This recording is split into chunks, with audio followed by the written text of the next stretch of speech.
Good evening. It is March 30th. Let's get on it. It is Easter Sunday week this year. It is Easter Sunday week. Okay, here we go. We are going to be reading Deuteronomy. Where are my glasses? Deuteronomy 13:1 through 15:23, Luke 8:40 through 9:6, and Psalm 71 1 through 24, and Proverbs 12:5 through 7. Like we'd like to do every single evening, we would like to say the Lord's Prayer when we get started. So join in with me if you will. Our Father who art in heaven, hallowed be thy name. Thy kingdom come, thy will be done on earth as it is in heaven. Give us this day our daily bread. Forgive us our trespasses as we forgive those who trespass against us. Lead us not into temptation, but deliver us from evil. For thine is the kingdom, the power, the glory forever and ever. Amen. Deuteronomy 13:1 through 15:23. When a prophet or visionary gets up in your community and gives out a miracle sign or wonder, and that miracle sign or wonder that he gave out happens, and he says, "Let's follow other gods. These are gods you know nothing about. Let's worship them. Don't pay any attention to what the prophet or visionary says. God, your God, is testing you to find out if you totally love him for everything you have in you. You are to follow only God, your God, hold him in deep reverence, keep his commandments, listen obediently to what he says, serve him, hold on to him for dear life. And that prophet or visionary must be put to death. Oh Lord. He has urged mutiny against God your God, who rescued you from Egypt, who redeemed you from a world of slavery and put you on the road on which God your God has commanded you to walk. Purge the evil from your company. And when your brother or son or daughter, or even your dear wife of lifelong friend, comes to you in secret and whispers, "Let's go and worship some other gods that you know nothing about, neither you nor your ancestors, the gods of the people around you, near and far, from one end of the earth to the other, don't go along with him. Shut your ears. Don't feel sorry for him, and don't make excuses for him. Kill him.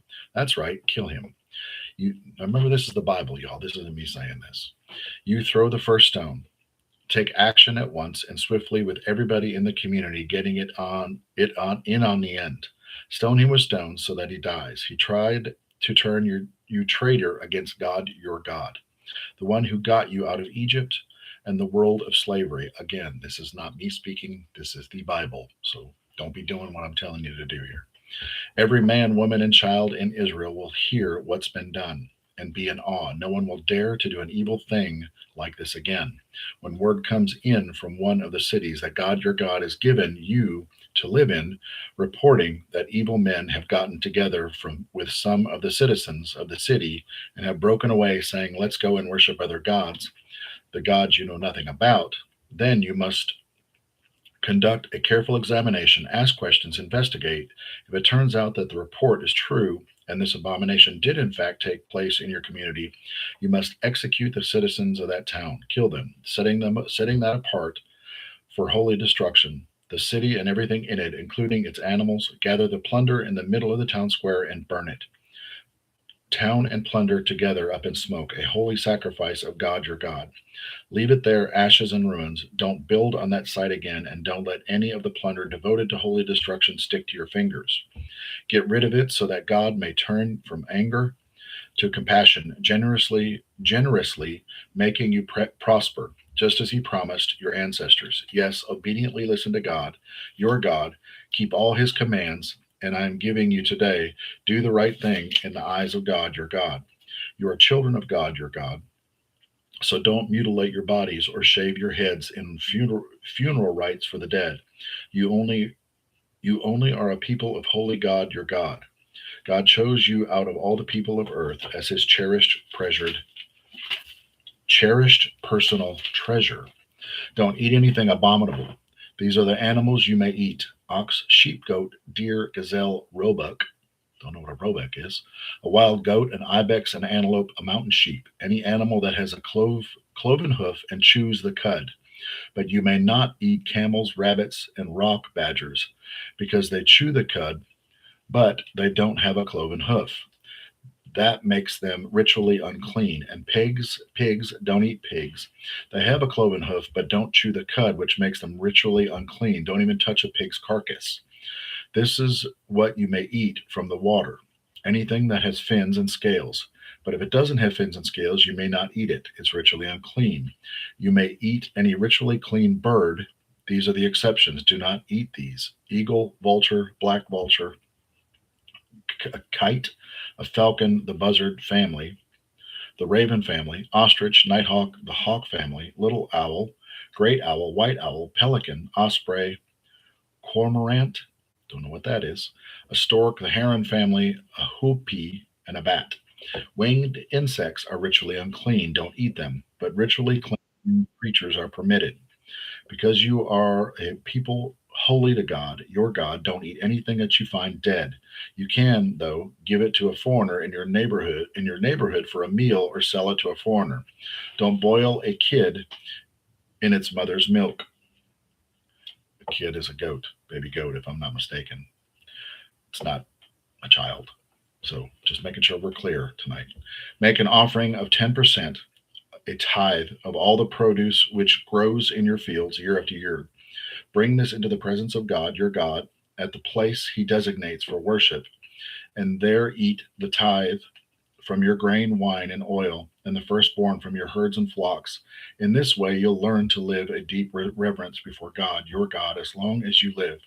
But if you place God your God, desi- but if the place God your God designates for worship is too far away, and you can't carry your tithe that far, God your God will still bless you. Exchange your tithe for money and take the money to the place God your God has chosen to be worshipped. Use the money to buy anything you want: cattle, sheep, wine, or beer, anything that looks good to you. You and your family can then feast in the presence of God your God and have a good time. Meanwhile, don't forget to take good care of the Levites who live in your towns. They won't get any property or inheritance of their own as you will. At the end of every third year, gather the tithe from your produce of that year and put it aside in storage. Keep it in reserve for the Levites who won't get any property or inheritance as you will, and for the foreigner, the orphan, and the widow who live in your neighborhood. That way, they'll have plenty to eat, and God your God will bless you in all your work. At the end of the seventh year, cancel all debts. This is the procedure. Everyone who has lent money to a neighbor writes it off. You must not press your neighbor or his brother for payment. All debts are collected. God says so. You may collect payment from foreigners, but whoever you have lent to your fellow Israelite, you must write off. These must be no poor people among there must be no poor people among you, because God is going to bless you lavishly in this land that your God is giving you as an inheritance, your very own land, but only if you listen obediently to the voice of God your God. Diligently offer observing every commandment that I command you today. Oh yes, God your God will bless you just as he promised. You will lend to many nations and won't borrow from any. You'll rule over many nations, but none will rule over you. When you happen on someone who's in trouble or needs help among your people with whom you live in this land that God, your God, is giving you, don't look the other way, pretending not to see them. Don't keep a tight grip on your purse. No, look at him, open your purse, lend whatever and as much as he needs. Don't count the cost. Don't listen to the selfish voice saying, it's almost the seventh year. The year of all debts are canceled, and turn aside and leave your needy neighbor in the lurch, refusing to help him. He'll call God's attention to you and your blatant sin. Give freely and spontaneously. Don't have a stingy heart. The way you handle matters like this triggers God, your God's blessing is everything you do. All your work and ventures, there are always going to be poor and needy people among you. So I command you, always be generous, open purse and hands. Give to your neighbors in trouble, your poor and hurting neighbors. If a Hebrew man or a Hebrew woman was sold to you and has served you for 6 years, in the seventh year you must set him or her free. Release into a free life. And when you set them free, don't send them off empty handed. Provide them with some animals, plenty of bread and wine and oil. Load them with provisions for all the blessings for which God your God has blessed you. Don't for a minute forget that you were once slaves in Egypt, and God your God redeemed you from that slave world. For that reason, this day I command you to do this. But if you slave, because he loves you and your family and has a good life with you, says, I don't want to leave you, then take an awl and pierce through his earlobe in the doorpost, into the doorpost, marking him as a slave forever. Do the same with your woman slaves who want to stay with you. Don't consider this unreasonable hardship. This setting your slave free. After all, he worked 6 years for you at half the cost of a hired hand. Believe me, God your God will bless you in everything you do. Set apart to God your God all the firstborn males in your herds and flocks. Don't use the firstborn from your herds or work animals. Don't shear the firstborn from your flocks. These are for you to eat every year, you and your family in the presence of God your God, at the place that God designates for worship. If the animal is defective, lame, say, or blind, anything wrong with it, don't slaughter it as a sacrifice to God your God. Stay at home and eat it there. Both the ritually unclean and unclean may eat it, the same as the gazelle or the deer. Only you must not eat its blood. Pour the blood out on the ground like water. The breakdown of Deuteronomy 13:1 through 15:23 says, stay loyal, stay clean, stay generous. God is laying down standards. Don't follow false voices, even if they sound convincing or close to you. Cut out what pulls you away from Him. Take care of people in need. Not everything that looks good is God. And if you want blessings, you've got to protect your environment and influence. Luke 8:40 through 9:6. On his return, Jesus was welcomed by a crowd. They were all there expecting him. A man came up, Jairus by name. He was president of the meeting place. He fell at Jesus' feet and begged him to come to his home because his 12-year-old daughter, his only child, was dying. Jesus went with him, making his way through and pushing, jostling crowd. In the crowd that day, there was a woman who, for 12 years, had been afflicted with hemorrhages. She had spent every penny she had on doctors, but not one of them was able to help her. She slipped in from behind and touched the edge of Jesus' robe. At that very moment, her hemorrhaging stopped, and Jesus said, who touched me? When no one stepped forward, Peter said, but Master, we've got crowds of people on your hands, dozens that have touched you. Jesus insisted, someone touched me. I felt power discharging from me. When the woman realized that she couldn't remain hidden, she knelt trembling before him in front of all the people. She blurted out her story, why she touched him, and how at the same moment she was healed. Jesus says, daughter, you took a risk trusting me, and now you're healed and whole. Live well, live blessed. While he was still talking, someone from the leader's house came up and told him, your daughter died. No need to bother the teacher. Jesus overheard and said, don't be upset. Just trust me, and everything will be all right. Going into the house, he wouldn't let anyone enter with him except Peter, John, James, and the child's parents. Everyone else was crying and carrying on over her. Jesus said, don't cry.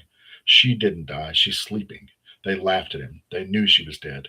Then Jesus, gripping her hand, called, my dear child, get up. She was up in an instant, up and breathing again. He told them to give her something to eat. Her parents were ecstatic, but Jesus warned them to keep quiet. Don't tell a soul what happened in this room.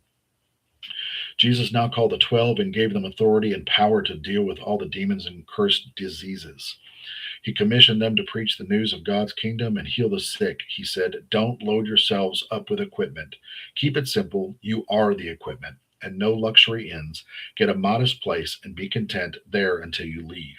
If you're not welcomed, leave town. Don't make a scene. Shrug your shoulders and move on. Commissioned, they left. They traveled from town to town telling the latest news of God, the Messiah, and curing people everywhere they went.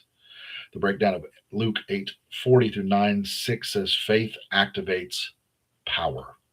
Faith activates power. You see, a woman healed by touching Jesus is faith. A dead girl raised back to life, the disciples sent out with authority. The lesson here is faith isn't passive. It moves, it reaches, it acts.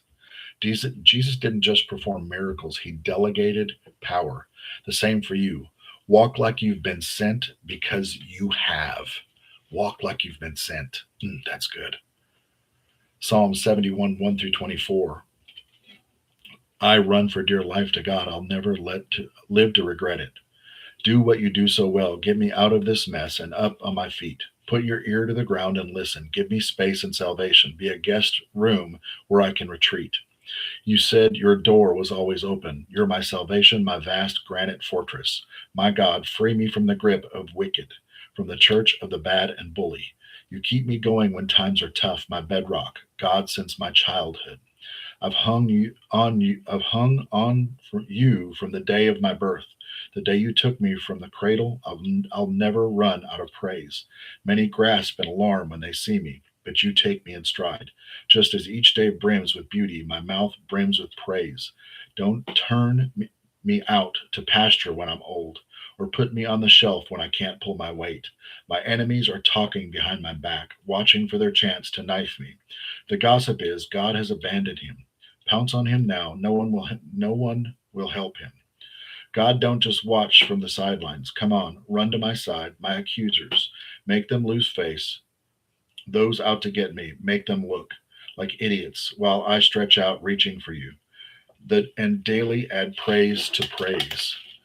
I'll write the book of your righteousness, talk up your salvation all the day long. Never run out of good things to write essay. I come in the power of the Lord God. I post signs marking his right of way. You got me when you got me when I was an unformed youth.